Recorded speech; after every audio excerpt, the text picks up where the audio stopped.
Russia है कि वो अभी तक भी सरेंडर नहीं हुआ है। वो आज भी एक एज लेकर यूक्रेन के अंदर है। आज भी यूक्रेन का लगभग 20% हिस्सा रशिया के पास है। ऐसी स्थिति में बड़ा सवाल यह बनता है कि अब किसी को यह क्यों नजर आता है कि इंडिया को कंट्रोल किया जाए या इंडिया की मदद रोकी जाए। क्या कर रहा है इंडिया? सारी बातें आज के सेशन में करेंगे। कहानी है ऑब्वियसली यूक्रेन वर्सेस रशिया की। बहुत दिन हो गए इन दोनों की चर्चा नहीं हुई, तो हमने कहा चलिए इस बहाने अपडेट करके इंडिया का भी किस्सा आपको सुना ही देंगे। साथियों, आपके सामने यहां पर एक सुर्खी दिखाई देती है। यह सुर्खी है फरवरी 24, 2022 की, जब खबर छपी थी कि Russian forces launch full scale invasion of Ukraine. खबर प्रकाशित होती है, प्रेसिडेंट बाइडेन तुरंत कहते हैं कि वो रशिया का ऑयल मांगना बंद कर देंगे। यानी कि एक प्रकार से मात्र 12 दिन के भीतर भीतर ही रशिया का ऑयल अमेरिका ने लेना रोक दिया। यानी अमेरिका के द्वारा रशिया पर पहला प्रतिबंध लगाया गया। अमेरिका के पीछे खड़ा चल रहा था यूरोपियन यूनियन। पिछलग्गू यूरोपियन यूनियन बोलता है कि हम भी रशियन ऑयल के ऊपर बैन लगा देंगे। यानी सबको यह तो पता था कि रूस की असल ताकत उसकी ऑयल और गैस है, और ऑयल और गैस पर अगर हमने प्रतिबंध लगा दिया तो फिर रशिया खड़ा नहीं रह पाएगा। तो रशिया को पूरी तरह तोड़ने की तैयारी की गई कि अब तुम्हारे ऊपर हम एनर्जी का बैन लगाएंगे, यानी तुमसे तेल नहीं खरीदेंगे, और तेल तुमसे नहीं खरीदेंगे, तुम्हारे पास पैसा नहीं होगा, और जब पैसा नहीं होगा तो तुम स्वतः ही सरेंडर करने सामने आ जाओगे। रशिया ने इनको उसी समय मई के महीने में धमकाया और कहा कि यदि आप लोगों ने मेरे ऊपर तेल ना खरीदने का प्रतिबंध लगाया कि तुम मेरा तेल नहीं खरीदोगे, तो यह ध्यान रखना कि मैं दूसरे लोगों को तेल बेचना शुरू कर दूंगा, और दूसरे लोगों को तेल बेचना शुरू करूंगा वो तुम्हारे लिए एक बड़ी चुनौती होगा। रशिया ने मई में यूरोपियन यूनियन और अमेरिका दोनों को धमकाया, और इसी बीच में निकल कर आता है एक नई कहानी का नया समीकरण। समीकरण है, इंडिया और China bye Russian oil and gas worth $24 billion in 3 months. यानी जुलाई 6, 2022 को खबर छपती है। महीने दर महीने चीजें समीकरण बदलते जा रहे हैं। खबर छपती है कि $24 बिलियन का रशिया से चाइना और इंडिया ने 3 महीने के भीतर भीतर, यानी मार्च, अप्रैल, मई या फिर अप्रैल, मई, जून के अंदर तेल खरीद लिया। ऑयल एम्बार्गो का रशिया के ऊपर यूरोपियन यूनियन का प्रभाव पड़ने ही नहीं दिया। Russia to flood Asia with fuel as European ramps on sanction. यानी यदि यूरोप ने रूस के ऊपर सैंक्शन लगाने का प्रयास किया तो रूस एशिया को अपने तेल से एकदम बाढ़ की स्थिति में ला देगा। इसका मतलब यह नहीं है कि तेल की नदियां बहा देगा, इसका अर्थ यह है कि वो अपनी सप्लाई एशिया की तरफ बढ़ा देगा। और हुआ भी यही। हुआ यह कि Russia becomes India's top oil supplier in October पहुंचते पहुंचते स्थितियां ऐसी आई कि इंडिया में रशिया का ऑयल सबसे ज्यादा मंगाया जाने लगा। यूरोपियन यूनियन ने फिर इसको प्रतिबंधित करने के लिए नवंबर 2022 में एक चाल चली, और चाल थी कि इनके ऊपर प्राइस कैप का सीन लगा दिया जाए। यानी यूरोप ना तो खुद खरीदेगा और ना ही किसी और को खरीदने देगा, और अगर किसी को खरीदना है तो रशिया 60 से लेकर $70 प्रति बैरल के बीच ही अपना ऑयल बेच सकेगा। लगभग $64 प्रति बैरल का भाव यूरोपियन यूनियन ने रशिया के ऊपर एज ए प्राइस कैप निर्धारित किया। फिर क्या था, क्या सवाल बना? क्या इंडिया, देखिए यह खबर थी नवंबर 23 की, हमने उससे पहले ही खबर कर दी थी कि क्या 5 दिसंबर के बाद रूस से तेल खरीदना बंद कर देंगी भारतीय कंपनियां।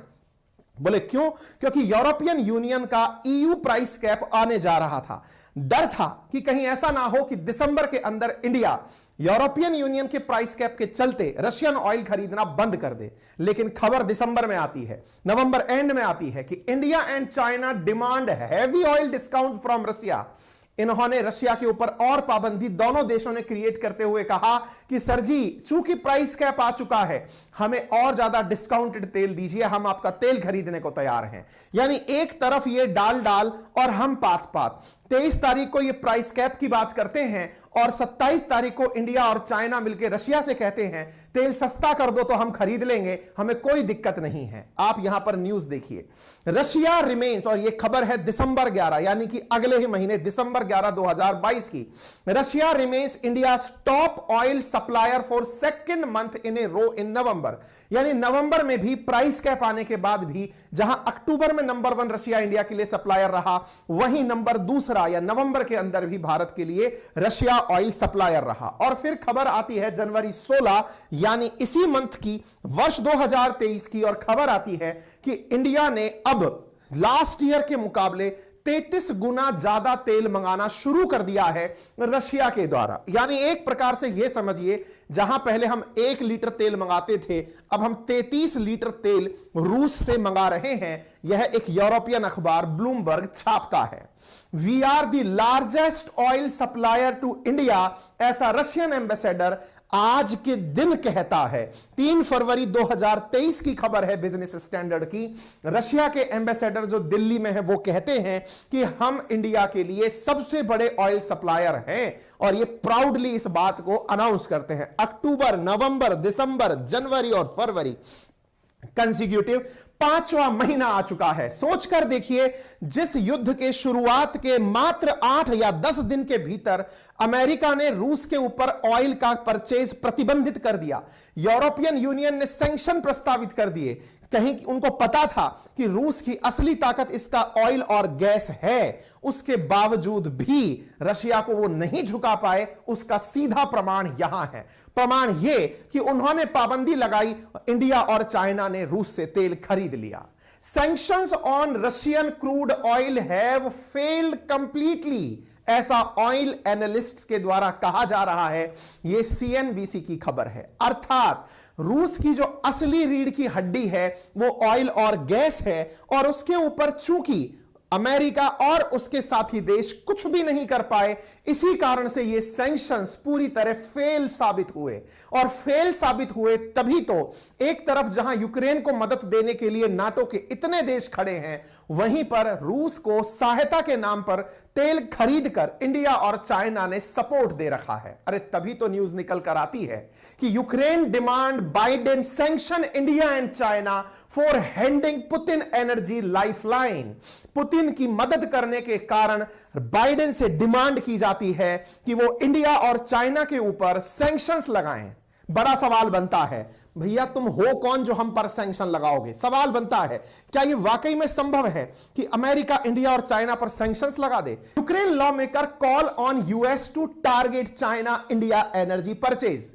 कि सर आपने डे 1 पर एक काम किया था, यूक्रेन से युद्ध आपको समझ में आ गया था कि रशिया का तेल खरीदना बंद कर दो, रूस के पास पैसा पहुंचना बंद हो जाएगा और युद्ध स्वतः ही समाप्त हो जाएगा। लेकिन आपकी नजरों के सामने इंडिया और चाइना ने आपकी पूरी की पूरी पूर्ति, जो कमी थी आपकी, वो उन्होंने पूरी कर दी और उन्होंने तेल खरीद लिया। केवल यही नहीं साथियों, इसके साथ साथ यूक्रेन, पोलैंड और एक लिथुआनिया नामक देश, 3 देश के प्रतिनिधि अमेरिका गए हैं और वहां जाकर डिमांड कर रहे हैं कि अमेरिका वालों कम से कम इन 2 देशों पर प्रतिबंध लगा दो। अब असली स्थिति समझ में आती है। क्या इंडिया पर प्रतिबंध लगाना अमेरिका के लिए इतना आसान है? वो इंडिया जो आंखों में आंखें डालकर अमेरिका के सामने और नहीं यूरोपियन वर्ल्ड के सामने जाकर बोलता है कि क्या केवल हमारे तेल खरीदने से युद्ध हो रहा है? साथियों, यहां पर एक भय की स्थिति और पैदा की जा रही है। स्थिति यह है कि रशिया 24 फरवरी को जब अपनी एनिवर्सरी सेलिब्रेशन कर रहा होगा यूक्रेन पर वॉर करने के, तो उसको सक्सेसफुल शो करने के लिए संभव है कि 5 लाख सैनिकों के साथ यूक्रेन पर हमला बोले। यह संभावनाएं तो बहुत बार आई हैं, लेकिन इस बीच में रशिया की तारीफ करने से पीछे इसलिए भी नहीं हटना चाहिए कि वो 1 साल तक अडिग रूप से अपना मोर्चा संभाले खड़ा हुआ है, जहां एक और यूक्रेन की मदद करने के लिए नाटो, यूरोपियन यूनियन, अमेरिका सब प्रत्यक्ष और परोक्ष रूप से सामने खड़े हैं, टैंक दे रहे हैं, गन दे रहे हैं, पैसा दे रहे हैं। आपको जानकर आश्चर्य होगा, अकेला अमेरिका अभी तक यूक्रेन को $50 बिलियन की मदद दे चुका है। मैं न्यूज की कटिंग्स दिखाऊंगा आपको, लेकिन आप सोचकर देखिए, जहां इतनी मदद देने के बाद भी यूक्रेन को रशिया पूरे 1 साल तक अपना मोर्चा संभाल कर रह गया। इसका मतलब रशिया की जो रीढ़ की हड्डी है, असल में वो उसकी ऑयल बिक्री है, और वो ऑयल खरीददार इंडिया और चाइना है, और दोनों बेधड़क रूप से बिना अमेरिका से डरे खरीद रहे हैं तेल। इसका मतलब यह है कि अमेरिका भी समझता है कि इन दो देशों के साथ में पंगा लेना बहुत मुश्किल है। इन पर प्रतिबंध लगाना इसका मतलब एक नया मोर्चा बनाना है। नया मोर्चा कैसा? अगर इंडिया और चाइना पर अमेरिका प्रतिबंध लगाने की सोच लेता है तो इसका सीधा सा अर्थ है सीधा इंडिया और चाइना को उठाकर रशिया की गोद में डाल देना। और ऐसी स्थिति अमेरिका बर्दाश्त नहीं कर पाएगा, क्योंकि ऑलरेडी दुनिया की दूसरी सबसे बड़ी इकोनॉमी जहां चाइना है, वही पांचवी सबसे बड़ी इकोनॉमी इंडिया है। तीसरी परचेजिंग पावर कैपेसिटी के आधार पर तीसरी दुनिया की सबसे बड़ी इकोनॉमी इंडिया है। दुनिया का सबसे बड़ा मार्केट, दुनिया की सबसे बड़ी डेमोक्रेसी, और इस समय अगर आईएमएफ की रिपोर्ट को सही माने तो दुनिया की सबसे तेज बढ़ती अर्थव्यवस्था भारत है। ऐसी स्थिति में कोई अमेरिकन कंपनी या अमेरिका यह स्थिति बर्दाश्त नहीं कर पाएगा कि इंडिया पर प्रतिबंध प्लान किया जाए। ये हैं वो तीनों नमूने जो पहुंचे हैं, जिनका नाम है मैरेजेको, जो कि वाशिंगटन में पहुंचा है अपने साथ लेकर के लिथुआनिया और पोलैंड के अधिकारियों को। ये तीनों की तीनों सांसद हैं और बाकायदा बढ़िया फॉरेन मिनिस्ट्री की कमेटियों को लीड करते हैं कि सर देखो, आपको समझ नहीं आ रहा है लेकिन हमको सब समझ आ रहा है कि सारी की सारी स्थिति के पीछे जो आपको 10 दिन में समझ में आ गया था, आपको हमको 1 महीने में 1 साल में समझ में आ गया। इंडिया पीछे है इस चीज के, क्योंकि इंडिया उनसे तेल खरीदता है, चाइना उनसे तेल खरीदता है। साहब तीनों की तीनों शिकायत करने यहां पर पहुंचते हैं। मिस्टर मैरेजे को कहते हैं कि वो इंडिया में, दिल्ली में रहा है और वो समझता है कि रशियन ऑयल परचेज करना कितना पेनफुल है हम लोगों के लिए। इंडिया इनसे तेल खरीद रहा है। आपको याद होना चाहिए यूक्रेन ने हालांकि पहले भी प्रतिक्रिया दिखाते हुए 3 भारतीयों को गलत बयानबाजी के चलते बैन किया था कि हम इन पर सैंक्शन लगाते हैं। आपको याद होना चाहिए कि इंडिया के प्रधानमंत्री समय समय पर यूक्रेन और रशिया के बीच में शांति स्थापित करने की मांग करते रहे हैं। हमारे द्वारा वही डीपीपी मॉडल अपनाया जाता है, डिप्लोमेसी, पीस, और हम लोग बात करें, कम्युनिकेशन करें, यह बात हम करते आए हैं। लेकिन असल मायने में हम अपनी जरूरतों की पूर्ति किए बगैर नहीं रह सकते।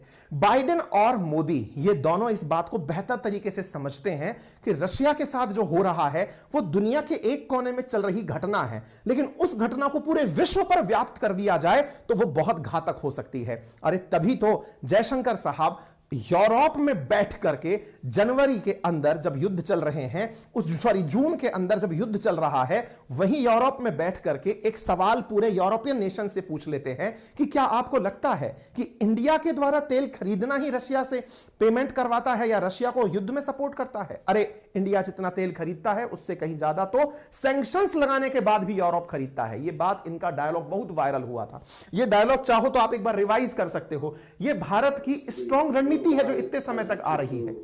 Interrupt you in a way. I mean, I'm partly reacting to the previous observation. You know, somewhere Europe has to grow out of the mindset that Europe's problems are the world's problems, but the world's problems are not Europe's problems. Europe's problems are the world's problems, but the world's problems are not the Europe's problem. I think that's something, and I see, you know, reflections of that. Again, in terms of, you know, there is a linkage today which is being made. You know, a linkage between China and India and what's happening in Ukraine. So come on, guys. I mean, China and India happened way before anything happened in Ukraine. So the Chinese don't need a precedent somewhere else in the world on how to, you know, engage us or not engage us, or be difficult with us or not be difficult with us. यहाँ पर एक बात जो बहुत अच्छे से समझनी होनी चाहिए। I just see this as frankly a not very clever argument, a very self-serving one. इन्होंने जो एक लाइन बोली जो यूरोप के बिल्कुल अंदर तक पार हो गई कि यूरोप को लगता है कि हमारी प्रॉब्लम अगर है तो वो पूरी दुनिया की प्रॉब्लम होनी चाहिए। अरे सही बात है ना, यूक्रेन यूरोप और यूक्रेन यूरोप के साथ जो संकट चल रहा है, दुनिया को लगना चाहिए कि वो दुनिया की समस्या है, लेकिन यूरोप ये क्यों भूल जाता है कि दुनिया में और भी समस्याएं हैं, वो उनकी समस्या होनी चाहिए। आज इंडिया है, इंडिया में अनएम्प्लॉयमेंट है, इंडिया के अंदर बेरोजगारी के साथ साथ गरीबी है, डेवलपिंग इकोनॉमी है, बहुत सारे चैलेंजेस हैं। यूरोप ये क्यों नहीं समझता कि वो उनकी भी प्रॉब्लम हो सकती है। जयशंकर साहब का यह भाषण बहुत जबरदस्त तरीके से वायरल हुआ। उसके बाद इतना जबरदस्त फर्क पड़ा कि कोई भी यूरोपियन देश पलटकर वापस कहने नहीं आया कि आप तेल क्यों खरीद रहे हो।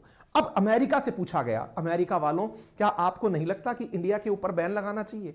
इस आंसर का प्रभाव यह पड़ा कि अमेरिका खुद संभल कर बैठ गया और अमेरिका ने कहा, देखिए इंडिया को चुप कराने का मतलब यह नहीं है कि कोई लाइट का स्विच है और उसको आपने ऑन और ऑफ कर दिया हमारी ही गलतियों से, क्योंकि यह बात तय है कि हमने अब तक पूरे मार्केट में यह तो फैला दिया है कि इंडिया रशिया के पास मर्जी से नहीं गया था।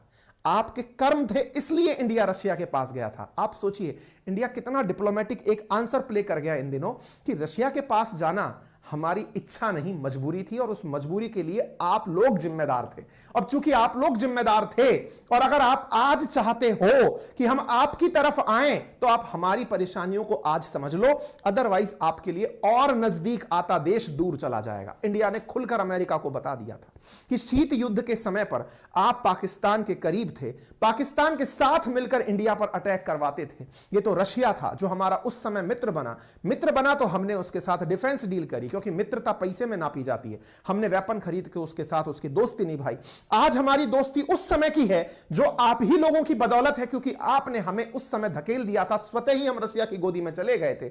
आज अगर आपने फिर से वही स्थिति दोहरा दी, हमारे ऊपर सैंक्शन खेल दिया, तो यह वापसी नहीं होगा। मतलब आप यदि यह सोचे कि हम आपके पास आ जाएं, तो अमेरिका बोलता है कि इंडिया के साथ बात करना कोई स्विच ऑन ऑफ करना थोड़ी है। हम ठीक है, इंडिया और रशिया की स्थिति को समझते हैं। और तो और अमेरिका खुद एक्सक्लूसिवली एक लाइन बोलता है नवंबर 2022 में कि India can buy as much as Russian oil as it wants. America कहता है कि ठीक है, आपको जितना तेल चाहिए रशिया से खरीद लो। ये उनकी खुद की एक मंत्री यहां इंडिया आई थी, उन्होंने बकायदा वो दिया था, बयान दिया था। ऐसी स्थिति में अब साहब एक बात और निकल कर आती है, दुनिया के सामने एक बात निकल कर आती है जो हमारे ऑयल मिनिस्टर उठा करके रखते हैं कि प्राइस ज्यादा हो जाएंगे यदि दुनिया ने रशिया से तेल खरीदना बंद कर दिया। उस समय दुनिया को महंगाई के मार से कौन बताएगा। तो ऐसी स्थिति में एक मोरल ऑब्लिगेशन में हमने अमेरिका और वेस्टर्न वर्ल्ड को यह डालकर कह दिया, क्योंकि अब हम लोग हर मंच पर जाकर अपनी बातें रखते हैं। मंच पर जब बातें रखते हैं तो लोग इस बात को समझ पाते हैं। युद्ध दुनिया के एक देश में हो रहा है जहां मुट्ठी भर लोग रहते हैं, लेकिन इसका मतलब यह नहीं है कि दुनिया पर इतने सारे जो लोग हैं उन्हें मंदी की मार में लपेट दिया जाए। हमने नैतिकता का दबाव लोगों पर डाल दिया है। हमने तेल लेकर के भी उन्हीं को प्रेशर में डाला है, यह कहते हुए कि आपको अच्छा लगेगा कि अगर हम रशिया से तेल ना लें। आपके कहने पर सऊदी अरब ऑयल का उत्पादन नहीं बढ़ा रहा, ओपेक कंट्रीज ऑयल उत्पादन घटा रही हैं। इसका मतलब साफ है कि आपका प्रभाव सीमित हो रहा है। ऑयल की मात्रा कम होगी, ऑयल की डिमांड बढ़ेगी, प्राइसेस इंक्रीज हो जाएंगी, महंगाई बढ़ेगी, तो दुनिया के बहुत से लोग भूखे मरेंगे। फिर आपको अच्छा लगेगा? इसका मतलब यह है कि इंडिया ने वेस्टर्न वर्ल्ड को एक मॉरल ऑब्लिगेशन में डालकर यह सही सिद्ध कर दिया कि हम रशिया से तेल खरीदकर और कुछ नहीं, आपको गालियां पड़ने से बचा रहे हैं। अदरवाइज ना जाने कितने भूखों की आपको बद्दुआएं लगेंगी। शायद ये जो बात थी वो उनको अच्छे से समझा दी गई।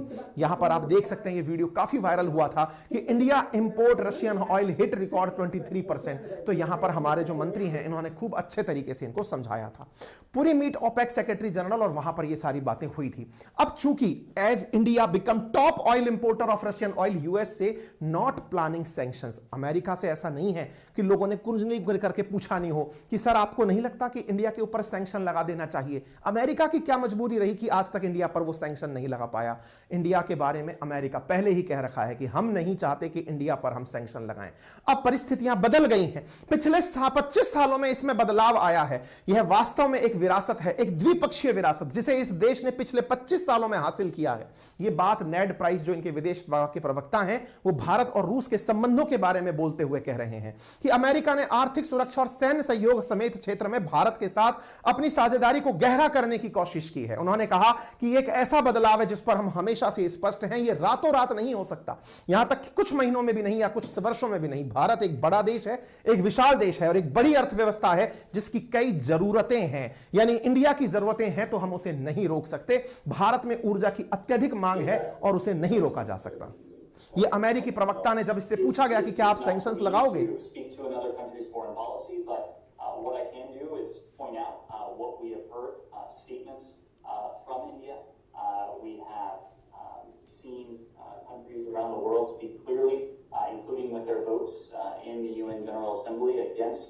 Russia's aggression in Ukraine, but we also recognize, as I was saying just a moment ago, that this is not flipping a light switch.